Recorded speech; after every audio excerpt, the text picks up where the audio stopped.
Hello, this is Yaacov Norowitz, International Master Yaacov Norowitz. We're back for lesson number 2 in some of the ideas on my approach to chess.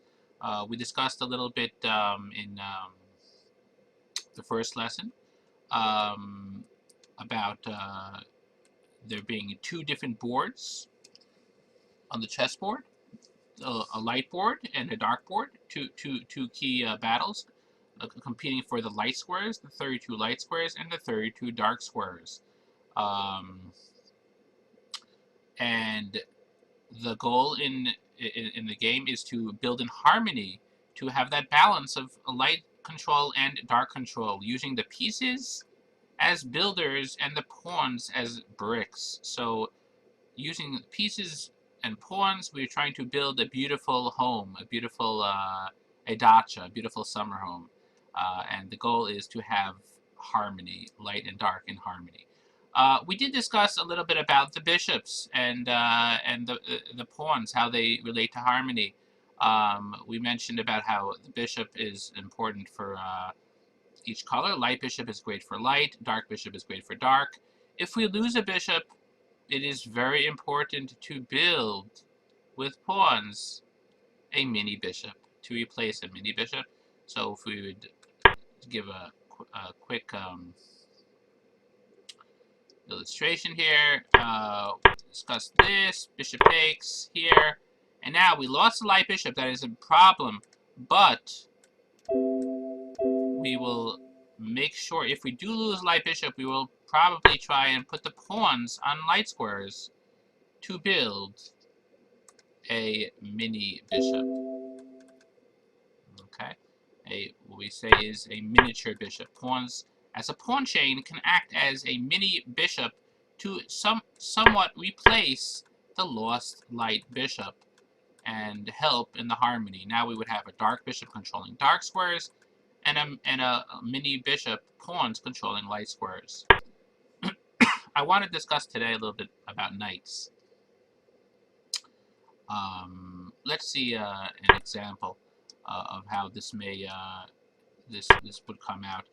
First of all, bishops control each color. A knight can control obviously both colors, can build on both. We don't think of it as so much a color piece, but I think very much a knight is very much so a color piece.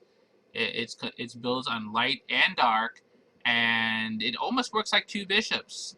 Now, clearly, a knight is not worth 2 bishops. We know a knight and bishop are roughly the same.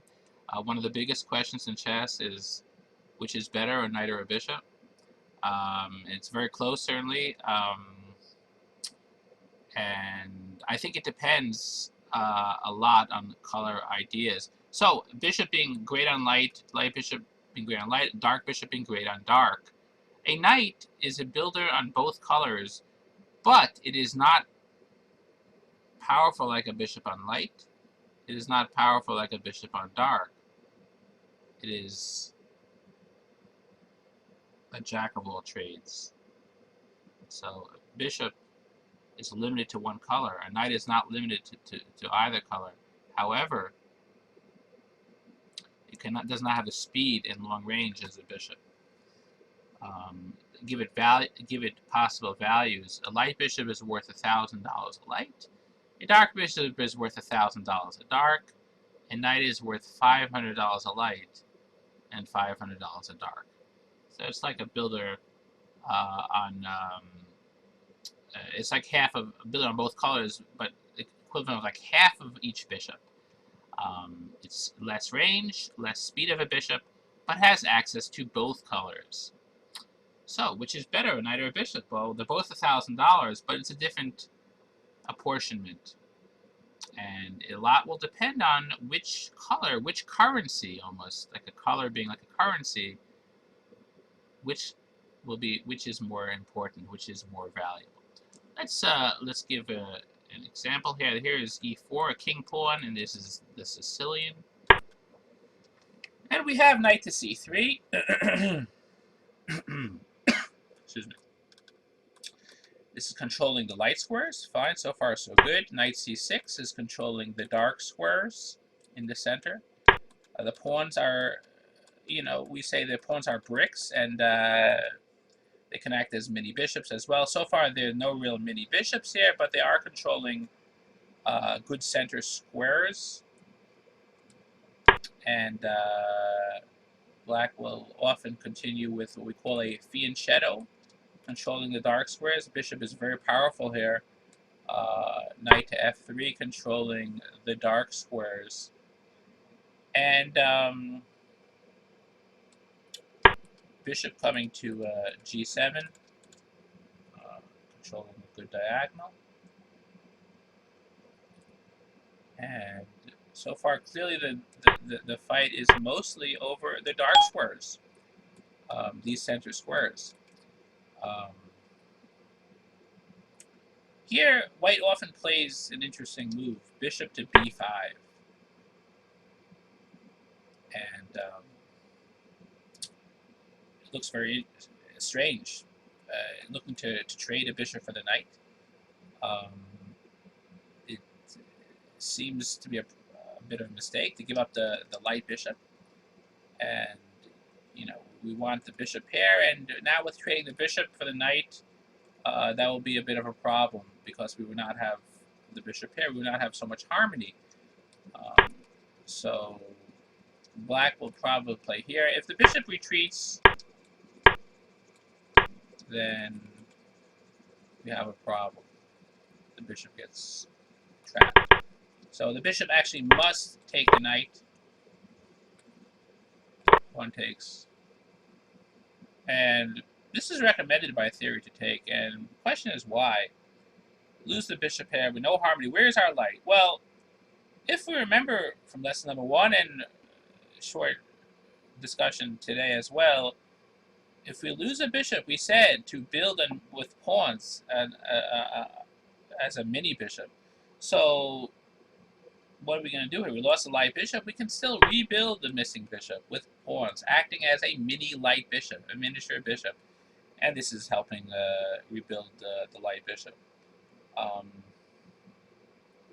White is okay on light squares. He's not getting into danger.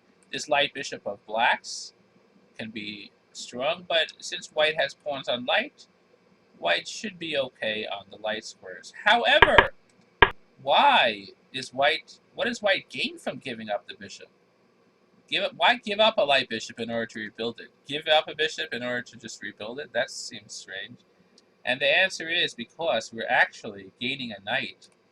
And a knight, we said, has value. What is the value of a knight? $500 of light and $500 of dark. Now, a knight is only one color at a time, but it can switch very quickly. We consider a builder on both colors at all times. So a knight always has the dual value of 500, 500.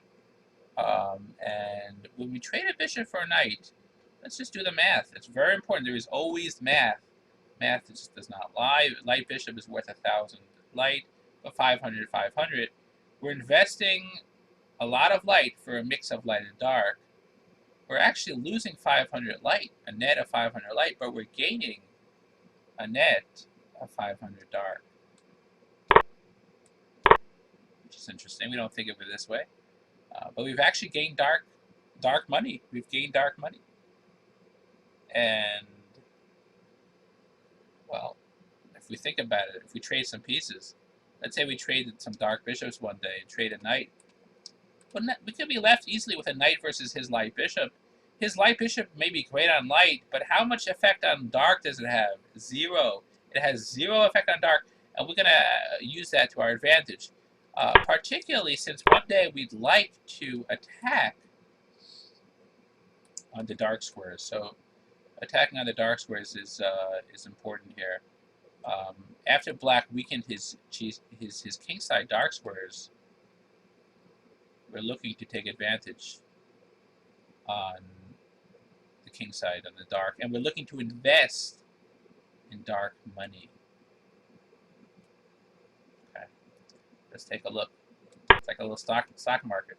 We trade a bishop for a knight, a light bishop for a knight, gain $500 of dark value, dark equity, in order to one day take advantage of the dark square weaknesses on the kingside. We've noted because we feel that dark stock has gone up in value. This is a whole discussion. We're going to just have an introduction today about this.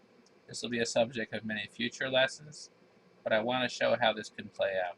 Okay, Queen E1 is coming to the dark squares, and the idea is consistent, trying to play on the dark squares. One day, try to get the bishop to involve, and all the knights as well, to involve on the dark squares. Okay. H4. Notice how the queen is getting involved and acting as a dark builder itself.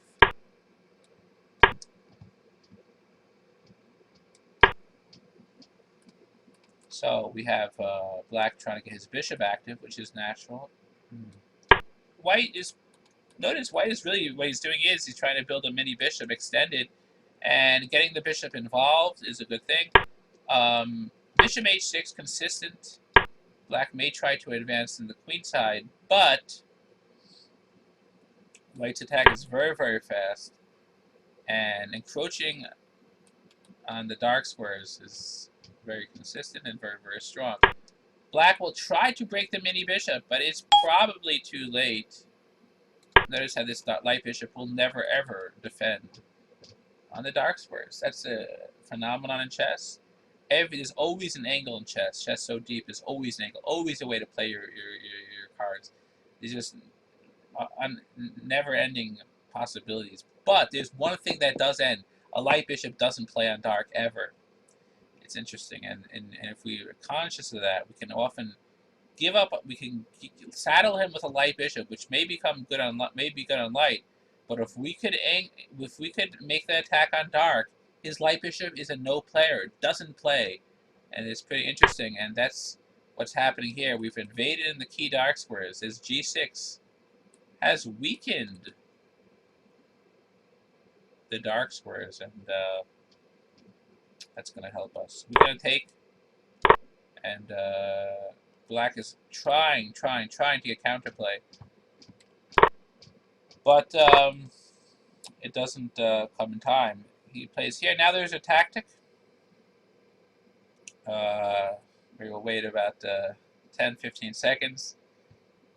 You guys could try and can find a tactic for white. White would like to mate here. How would he do that? So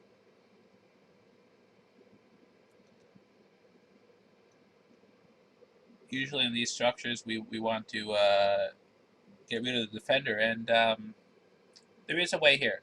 Rook takes f6 is the move. Pawn takes, and queen h7 is mate. Checkmate. So he has to give the king, and then he's in bad shape. Check. Check. He runs back as checkmate. He wants here. The checkmate is either here or here. Checkmate. Checkmate, and that is over, and total domination of the colors. The checkmate, as befitting, is on a dark. I don't think it's by chance. It's because of the ideas that we've invested in dark money, we've followed through, we've attacked on dark, and we've mated him on dark. This is very, very logical, and very something special behind the chess scenes of this color energy, this currency always light, dark, and a little bit introduction to the ideas of importance of light squares and dark square currency, and getting a sense of what color is valuable, and sticking to it and going for it. Take a chance and see what happens. Of course, is no. You gotta take a risk, and we take a risk sometimes. We give up bishop pair. Maybe we invest in another color, and bishop and knight is important to be conscious of the color value. Light bishop worth 1,000 light, dark bishop 1,000 dark. Knight is worth 500, 500. 500 of both, and we can be conscious of that, and sometimes have nice ideas. Okay, well, this was fun, and hopefully this was helpful, and we'll be discussing more soon. Have a good day, guys.